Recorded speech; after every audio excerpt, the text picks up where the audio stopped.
Today on the Daily Scoop podcast from the Scoop News Group, President Trump issues a pair of post-quantum executive orders to speed up migration across the federal government, and the administration's FAR overhaul heads to a formal rulemaking process.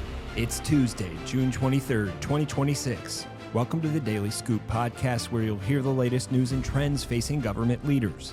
I'm the host of the Daily Scoop podcast, Billy Mitchell. Thanks so much for joining me. And with that, let's dive into the day's top headlines. President Donald Trump signed two executive orders on Monday to accelerate the federal government's transition to post-quantum encryption and reprioritize government financing to support the domestic quantum computing industry. The orders, which CyberScoop first reported last year, direct the government to throw its weight behind the quantum computing industry. They are part of a broader effort by the Trump administration to put its stamp on the development of another key emerging technology. In May, the Department of Commerce announced letters of intent for more than $2 billion in federal financing incentives for 9 quantum companies under the CHIPS and Science Act. Last year, the administration did something similar with its AI-focused executive orders and action plan that created special federal export programs for AI technology and equipment, directed federal agencies to mobilize federal financing tools to support the industry, and cut or curtail regulations that the administration said may impede domestic growth.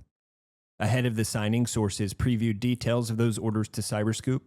Per one of the sources, who spoke on condition of anonymity to discuss pending administration actions, a whole-of-government approach is used to empower research and development into quantum computing, as well as quantum sensing and other resources. They described the Trump administration's attitude for propping up industry as, quote, "Don't let us miss out on prioritizing the feeders for the research or the development of quantum," unquote. The second order requires federal civilian networks to adopt quantum-resistant encryption faster than the current 2035 deadline. The new encryption algorithms, vetted by the National Institute of Standards and Technology, will protect against future quantum computer attacks. Agencies that miss the new deadline must report to the Office of Management and Budget, explaining why.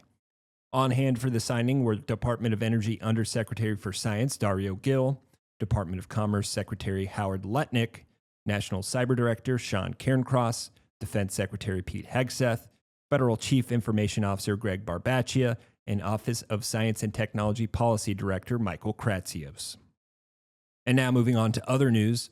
4 proposed rules to begin formally overhauling 20 sections of the federal acquisition regulation are set to be published in the Federal Register on Tuesday. While the Federal Acquisition Regulatory Council has been rewriting and deviating from the FAR for over a year now as part of what it's calling the revolutionary FAR overhaul, the unpublished proposed rules are a step toward codification of these changes. Over a combined total of more than 1,000 pages of proposed rules, the overhaul would establish regular regulatory reviews and sunsets, as well as move the bid protest system to the agencies involved in disputes instead of being led by the Government Accountability Office. The FAR update comes in response to an April 2025 executive order mandating the procurement policy be pared down to the essentials and presented in plain language, void of any undue barriers and unnecessary regulations. The FAR itself has not been significantly updated in more than 40 years. Tech-related highlights from one rule would implement a single do-not-buy list that would blacklist entities that pose security risk, such as certain Chinese telecommunications companies, notably including Russia-based Kaspersky Lab and China's TikTok. It would also update the definition of unmanned aircraft systems to ban foreign-built drones and require cybersecurity incidents to be reported within 72 hours.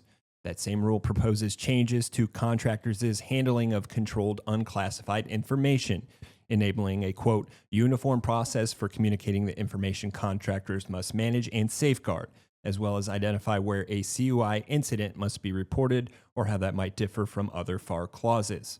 It also requires that when such information is held in the cloud, the contractor must use services that meet at least a FedRAMP moderate baseline. Another rule would increase the threshold for public announcement of a significant contract award from $4.5 million to $5.5 million, and it would make minimum posting timeframes for solicitation and award notices in a more readable table format. Public comment on the draft rule revisions will be open until July 23rd. For more news at the intersection of the federal government and technology, make sure to visit fedscoop.com. Thanks so much for tuning in to another episode of the Daily Scoop podcast, available on all podcast platforms. If you've already rated the podcast on your platform of choice, thanks so much. High ratings and good reviews of the show help more people to find it. The Daily Scoop podcast is a production of the Scoop News Group in Washington, D.C. Carlin Fisher helped put the show together, and the entire Scoop News Group team contributes. We'll be back again tomorrow with more top headlines. Until then, I'm your host, Billy Mitchell. Thanks so much for listening.